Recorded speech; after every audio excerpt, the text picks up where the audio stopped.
Kali ini mata ketiga akan mengajak Anda memandang dunia sejarah legenda zaman dulu yang sengaja dihapus di dalam kitab San Haijing.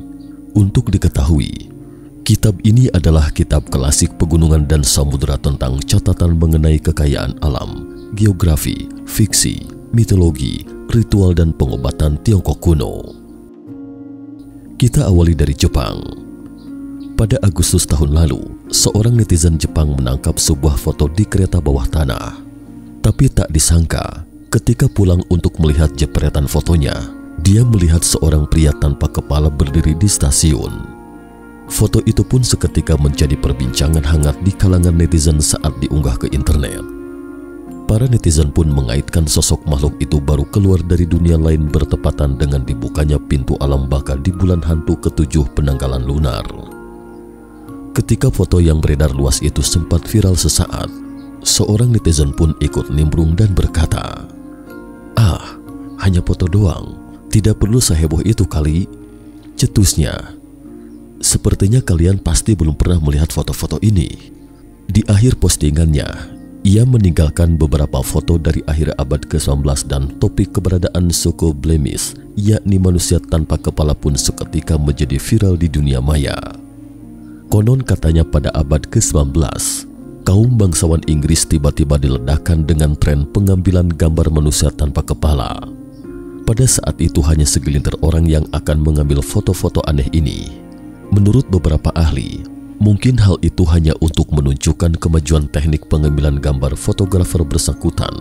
Tetapi ada juga ahli yang menduga itu hanyalah bentuk kegiatan dari kaum bangsawan ketika itu yang ingin meniru aksi Blemish, manusia tanpa kepala. Ternyata ada ras makhluk tanpa kepala yang menakutkan dalam sejarah.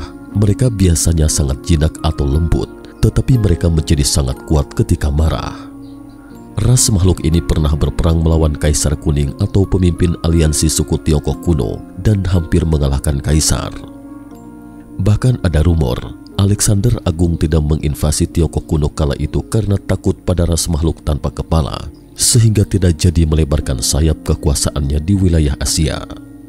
Namun suku bangsa yang menakutkan itu akhirnya hilang secara misterius. Hari ini mari kita bahas sejenak tentang ras makhluk tanpa kepala ini.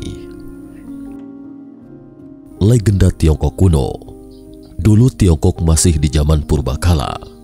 Di era bak negeri dongeng ini, pernah terjadi perang yang belum pernah terjadi sebelumnya. Ternyata ketika itu ada dua penguasa di tanah negeri tengah, Tiongkok sekarang, yakni Kaisar Kuning dan Kaisar Yan, seorang penguasa Tiongkok kuno di masa para dinasti. Kaisar Kuning suka berperang dan selalu ingin menguasai seluruh negeri kala itu. Tak lama setelah itu, Kaisar Kuning dan Kaisar Yan meluncurkan perang abad. Begitu perang pecah, seluruh negeri pun seketika dipenuhi dengan aliran darah seperti sungai. Banyak orang yang tewas di bawah sabetan pedang, dan perang pun dengan cepat berakhir, yang dimenangkan oleh Kaisar Kuning yang berpengalaman dalam perang. Sejak itu seluruh negeri menjadi milik Kaisar Kuning. Tetapi Qi Yao yang selama ini mengabdi pada Kaisar Yan sangat tidak puas dengan akhir yang mengecewakan itu. Dia bersumpah akan memenggal kepala Kaisar Kuning. Qi Yao memanggil Feng Po, Yu Si, dan tokoh lainnya mengirimkan surat perang kepada Kaisar Kuning.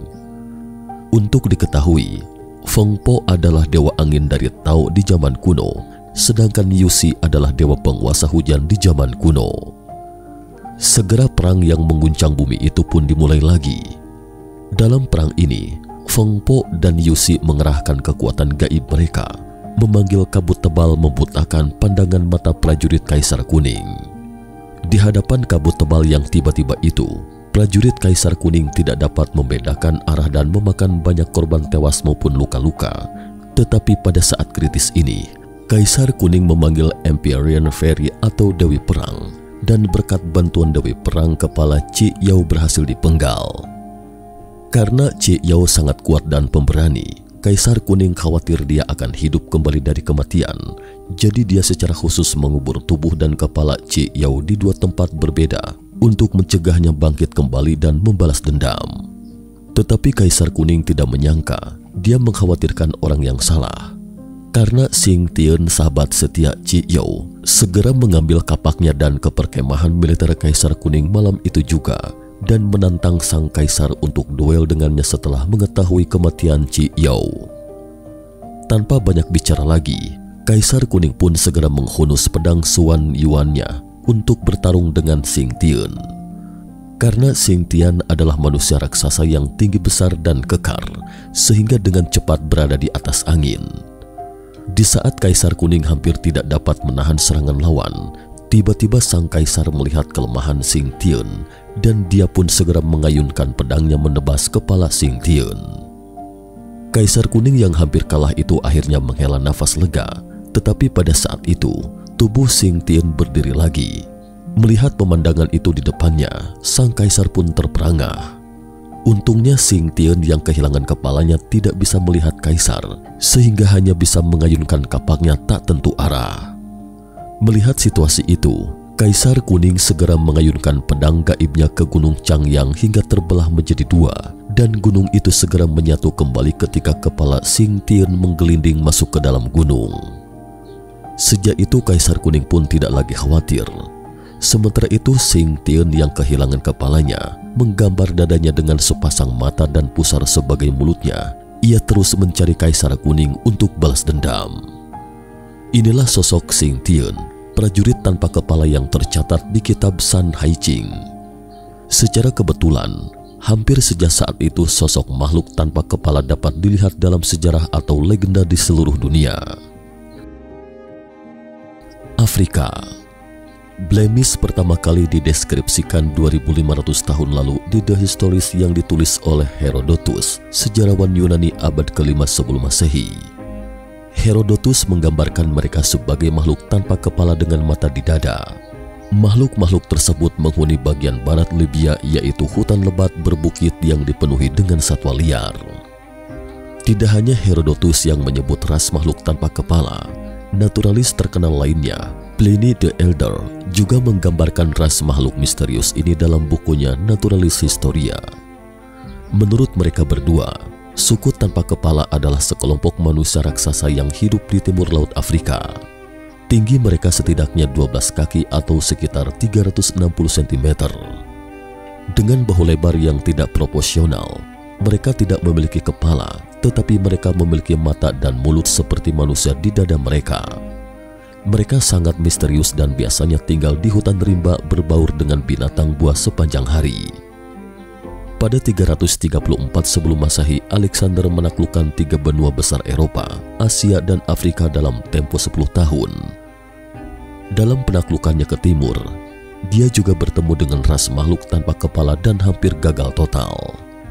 Dalam beberapa catatan kuno, bahkan dapat dilihat bahwa Alexander Agung memenjarakan lebih dari 30 ras makhluk tanpa kepala dan memerintahkan dokter militer untuk membedah dan menelitinya. Belakangan dikabarkan bahwa Alexander yang tak terkalahkan ketika itu memerintahkan penghentian ekspedisi timur karena tidak yakin bisa memenangkan pertarungan dengan makhluk tanpa kepala, sehingga akhirnya memerintahkan pasukannya untuk menghentikan serangan. Sejak ekspedisi timur Alexander, ras makhluk tanpa kepala sempat menghilang sesaat dari sejarah. Mereka muncul kembali ketika orang-orang kemudian menganggap bahwa ras makhluk tanpa kepala itu tak lebih dari mitos belaka. Muncul kembali. Dalam sebuah peta abad pertengahan, orang-orang kembali melihat manusia tanpa kepala, sedangkan pada peta navigasi abad ke-15 lainnya, juga dengan jelas menandai keberadaan makhluk-makhluk tanpa kepala. Dan secara kebetulan, kedua gambar peta ini menandai posisi aktivitas Blemi, makhluk tanpa kepala itu di timur. Pada tahun 1332, Sir John Mandeville bersikeras pergi ke Afrika sendirian meskipun ditentang ayahnya dan melihat ras makhluk tanpa kepala dengan mata kepalanya sendiri selama perjalanannya ini. Mandeville menggambarkan mereka sebagai perampok terkutuk yang tidak memiliki kepala dengan mata di pundak. Postur mereka tinggi besar tapi tanpa kepala. Namun meski tanpa kepala, mereka masih bisa berburu binatang buas seperti biasa. Mereka tangkas dan sangat kuat, biasanya tidur di siang hari dan beraksi di malam hari. Sejak John Mandeville melihat ras makhluk tanpa kepala, Semakin banyak orang yang mengaku pernah menyaksikan keberadaan makhluk tanpa kepala dan bahkan sempat membuat panik masyarakat dunia. Sementara itu, di Irlandia juga ada legenda tentang manusia tanpa kepala. Legenda mengatakan bahwa menjelang malam, seorang prajurit tanpa kepala dengan baju besi akan gentayangan di dunia manusia dan tidak ada sesuatu apapun yang dapat menghalangi mereka. Dia akan gentayangan di malam hari dan mencabut jiwa orang yang sekarat. Meskipun ini adalah legenda Irlandia, tetapi beberapa ahli percaya bahwa dalam ribuan tahun terakhir ada legenda terkait yang serupa di seluruh dunia. Bahkan gambaran wujud manusia tanpa kepala itu secara mengejutkan sama persis. Mungkinkah makhluk tanpa kepala itu benar-benar eksis? Manusia tanpa kepala. Pada tahun 1937, seorang dokter bernama Egon Heinemann menyaksikan sebuah kecelakaan selama perjalanannya ke Jerman. Seorang wanita tidak sengaja terluka saat bekerja. Kemudian di bawah pertolongan Dr. Heinemann, wanita itu akhirnya selamat dari kematian, tetapi pada saat yang sama dia juga kehilangan kepalanya. Untuk membayar biaya pengobatan yang sangat besar, akhirnya dengan persetujuan keluarga si wanita, Dr. Heinemann membawanya ke Amerika Serikat dan memasukkannya dalam pertunjukan sirkus untuk membayar biaya pengobatannya dari tiket masuk pertunjukan. Pada awalnya orang-orang yang menyaksikan pertunjukannya menduga itu hanyalah properti atau alat peraga manusia yang tampak hidup dan nyata. Tetapi ketika alat peraga itu bergerak seperti manusia sungguhan, para penonton tetap saja terkejut bingung. Dalam beberapa video lainnya, bahkan dapat disaksikan wanita tanpa kepala itu mengubah postur duduknya atau memberikan obat ke dalam tubuh melalui infus. Tak lama setelah itu, berita tentang wanita tanpa kepala pun menyebar luas ke seantero negeri Amerika Serikat. Bahkan ada program talkshow yang mengundang wanita tanpa kepala itu untuk wawancara. Dalam sebuah wawancara, Dr. Heinemann mengatakan bahwa dia menggunakan teknologi khusus untuk mempertahankan nyawa wanita tanpa kepala itu tetap hidup. Seiring dengan perhatian publik pada wanita tanpa kepala tersebut, beberapa organisasi masyarakat mulai memprotes pertunjukan ini. Tak lama kemudian sirkus yang menampilkan wanita tanpa kepala dan Dr. Heinemann pun lenyap entah kemana dan tidak ada kabar apapun sampai detik ini.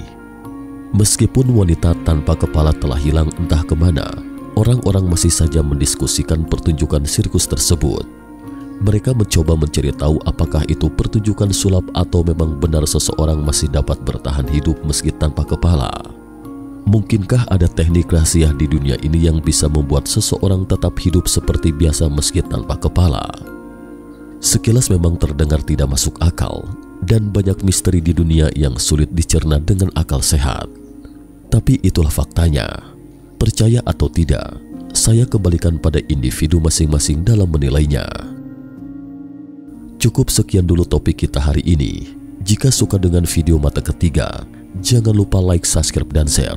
Terima kasih atas perhatiannya dan sampai jumpa di episode berikutnya.